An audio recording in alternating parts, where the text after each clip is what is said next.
Hello and welcome. This is Corey from the BachScholar YouTube channel.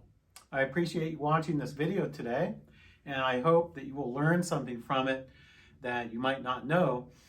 This is yet another Circle of Fifths video. I think if you go through YouTube, you'll probably find at least 1,000, or if not more, videos on the Circle of Fifths.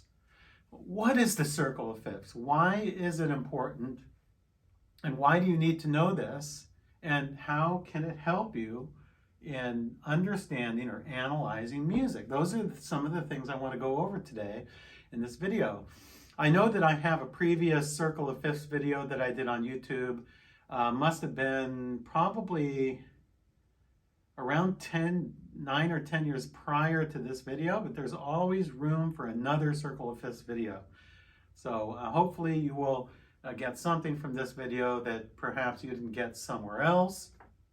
Of course, I have totally forgotten what I covered on my Circle of Fifths video 10 years ago, and I didn't watch it to find out what I did. I don't really care about that right now. I care about right now what I'm doing. So let's get going on the Circle of Fifths. So what I did was I printed out this Circle of Fifths chart.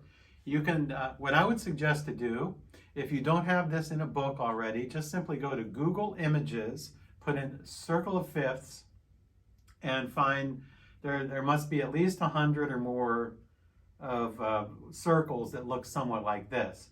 The one, I just chose this because it's simple looking and there aren't a lot of sharps and flats messing everything up, making it visually difficult for the eyes. This particular Circle of Fifths chart comes from Classic FM. I don't know what that is, but anyway, Classic FM. Thank you for providing this Circle of Fifths chart. Now, as many of you might know already, excuse me, in the Circle of Fifths chart here, you're going to start here, and you're going to work your way clockwise like this for the sharps, and you're going to go counterclockwise like that for the flats. So I'm going to look on here to make it easier for me. So one use of the Circle of Fifths, and this is the use that most people use it to explain the sharps and the flats and the key signatures. So the key of C major has 0 sharps and 0 flats. The key of G major, 1 sharp. D major, 2 sharps. A major, 3 sharps. E major, 4 sharps. B major, 5 sharps. F sharp major, 6 sharps. C sharp major, 7 sharps. The reason why they have 2 different letters here is that F sharp is the same as G flat, and C sharp is the same as D flat. It's the same note on the piano, but it is not the same note depending on what key you are in. So if you are in sharp keys, then it is F sharp and C sharp. If you are in flat keys, it's called D flat and G flat. So the flats go this way, counterclockwise. The sharps go this way, clockwise. So the key, let's go through the flats now.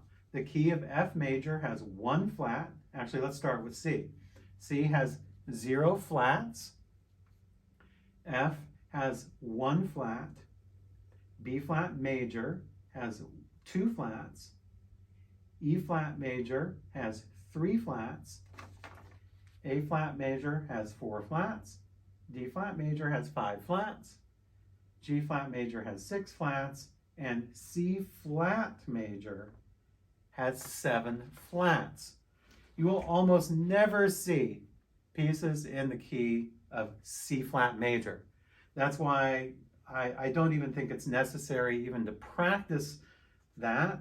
You know, if somebody told you play the C flat major scale, well, you're just playing the B major scale. That's all you're doing.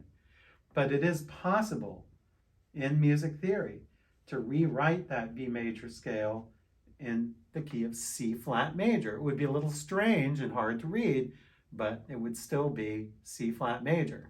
So if I play the B major scale, and I play the C flat major scale, it's the exact same thing when you're playing it on the piano. It's just that the listener won't know what it is, but you'll know what it is because it will say here on the music whatever you're playing. See? So different keys have different characteristics to them and different sharps and flats. Now, that being said, let's explain this little inner circle here. Well, if these are the major keys, if the large letters are the major keys, the major scales, then these are the minors here. So they've used a large letter with a small m, which means minor. This means that C major and A minor have the same key signature. That is 0 flats and 0 sharps. So if you go over here, G major has 1 sharp, and E minor, the relative minor of G major, also has 1 sharp. D major has 2 sharps, B minor has 2 sharps, A major has 3 sharps, F sharp minor has 3 sharps, E major has 4 sharps, C sharp minor, C sharp minor has 4 sharps, B major has 5 sharps, G sharp minor has 5 sharps, F sharp major has 6 sharps, and then D sharp minor technically would have 6 sharps. They have E flat, they don't have D sharp here, but they should really have a D sharp here in small letters like they did down here. Anyway, it's not a big deal. And then last but not least, C sharp major has the same sharps as A sharp minor. Once again, they should probably have a small A sharp here next to the B flat minor. Yeah, once again, you'll almost never see A sharp minor, but you will see B flat minor a lot. And that's because B flat minor only has 5 flats, but A sharp minor has 7 sharps. So what's easier to read, 5 flats or 7 sharps? Well, 5 flats is. That's why most composers prefer B flat minor over A sharp minor. So once again, it's not necessary to practice the A sharp minor scale because that's the same thing as the B flat minor scale. You see, so there's different names for some of the keys.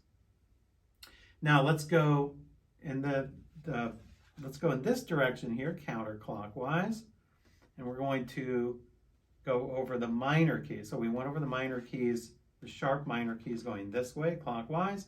Now we're going to start here. So C major and A minor, once again, 0 sharp or 0 flats. And we go over one step counterclockwise. F major has 1 flat, D minor has 1 flat, B flat major 2 flats, G minor 2 flats, E flat major 3 flats, C minor 3 flats, A flat major 4 flats, F minor 4 flats, D flat major 5 flats, B flat minor 5 flats, as I said a minute ago, G flat major 6 flats, E flat minor 6 flats, and then last but not least, we have a C flat major, and then we have A flat minor, which is very rare also. So A flat minor is better expressed by G sharp minor here. So sharps go this way, flats go that way. Now here is the kicker. The kicker is that when you play music, it's not in the same order necessarily. Only one half is and one half isn't. And I'll explain that. I have some musical examples here I'm going to go over. I have a Liszt example, a Chopin example, a Beethoven example, and then I have some examples out of my book, Sight Reading and Harmony, which hopefully you have by now. I have links below where you can get it if you don't have that. And so there is the circle progression section in Sight Reading and Harmony that you might have seen, but you don't know what that's all about. And I'm going to go over that after I go over these musical examples. Now, when you're talking about actual pieces of music in which where we can use this chart to help us understand what's happening in the music, let me just tell you this. It always will go counterclockwise. So if you're in a sharp key, let's say if you're in the key of D major, and you have what's called a circle of fifths progression in the key of D major or a related sharp key like that, the progression will always go this way and not this way. So when we're talking about sharps, this is the order of the key signatures that they are. C has 0, G has 1 sharp, D has 2 sharps, A has 3 sharps, and so on. But when you're talking about actually using these progressions in music, when you're in a sharp key, they go this way. And also, when you're in a flat key, they go this way. So if you use a circle of fifths chart for like improvising, which I'll show you later in this video, you always want to go counterclockwise. Never go this way. If you go this way, you won't be able to use seventh chords to get to the next chord. Because, for example, A7 or A dominant 7 leads to D. D7 or D dominant 7 leads to G. G7 or G dominant 7 leads to C. Even minor sevenths do that. So an A minor 7 leads to a D minor 7 leads to a G, and a G minor 7 leads to a C. And the C could be minor or it could be major.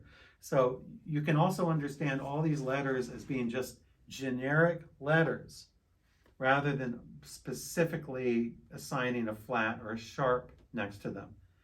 So this says B flat, E flat, A flat, but if you're doing a progression in actual music and it happens to be like a sharp key, of course these won't be B flat and E flat, they'll be B and E. They won't have the flats because sharp keys don't use flats in them, and vice versa. All right, now, let me think where I am.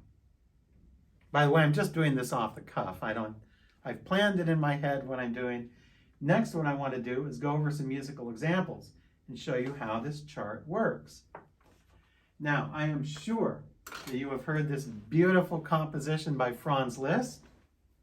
Excuse me, itchy nose today. Okay, I'm going to play the first phrase from a very famous composition. I'm not going to tell you what it is, but I'm sure most of you will know what it is after I play the phrase. I'm going to play it kind of slow so you can hear the progression.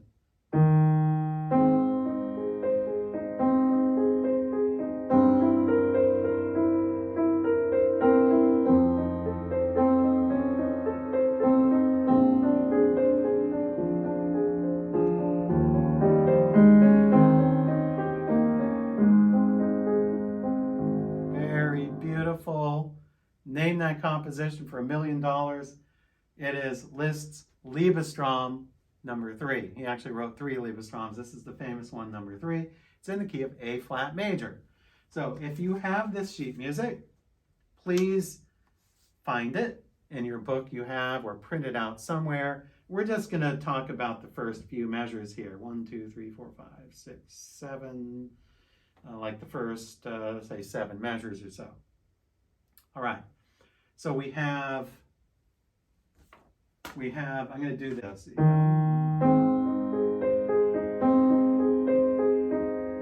Now that chord there, in measure 2, the second full measure here, we're going, he goes from A flat to C. So he's jumping from here to here. But now watch what Liszt does. Now he goes C, then it's actually a C7. So in measure 2, he has a C7, In measure 3, he has an F7. In measure 4, he has a B flat 7 with an added ninth. I'll show you that in a second. In measure 5, he has an E flat 7. And in measure 6, he has an A flat. Yeah, A flat major, back to where he started. So it starts here, goes here, here, here, here, and then goes here. That's the whole phrase. Notice how it goes this way. It doesn't go that way. So you do learn your sharps this way, the order of the sharps, but the actual progressions and actual music, when you're using seventh chords, actually goes this way. So now I'm going to put this up on the screen, and I'm going to play this. I'm going to call out the chords so you can sort of try to follow along. So we have A flat major, C7, now F7, and now B flat 7. That nice sounding C there, that's an added ninth because it's 9 tones above the root of B flat. So usually you can add a ninth to a seventh. So this is a B flat 7 with an added ninth. But we'll just call it a B flat 7. Then we have E flat 7, E flat 7, A flat.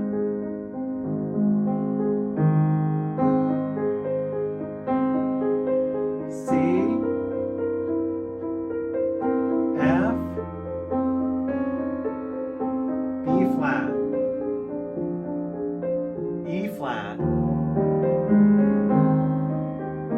and back to the home base of A flat. It's really quite amazing and actually quite simple when you think of it that way, that everything, if you're dealing with seventh chords, which a lot of composers did, especially in the Romantic period, and Bach did this a lot too, but I'm not using any Bach examples today, unfortunately. It's always going to go this way, like that. Now, I have another example here from Chopin, and this is in a sharp key. I picked this for 2 reasons. It's in a sharp key, and also Chopin goes really overboard here, and he like almost goes through the whole circle. So it's really amazing what Chopin does here in his example. Please, if you have Chopin's Ballade number 3. Ballade number 3, Opus 47. Ballade number 3, Opus 47. I want you to turn to measure 179. 179. Okay, you can pause this here and look for that, and then after you resume that, you'll be there in measure 179. Now I'm going to play it for you without saying anything. I'm sure many of you who know the Chopin ballades have heard this progression, and you're wondering, what is he doing? He's going all over the place. But I'll explain how you can use this chart to understand how everything's working. So you have this. So Chopin does this. He goes...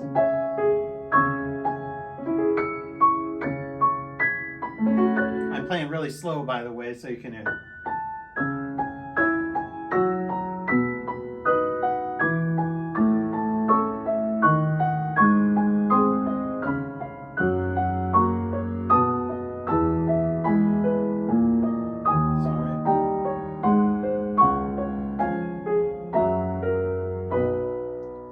That's going through the full circle of the circle of fifths progression. So what in measure 179, what Chopin is doing is he's starting with C sharp minor. So the minor and the sharp don't really matter. We're just going to start here on C. So he has C, and then he goes, the bass goes F, it goes F sharp to B, and remember, these are generic. So if that's F sharp,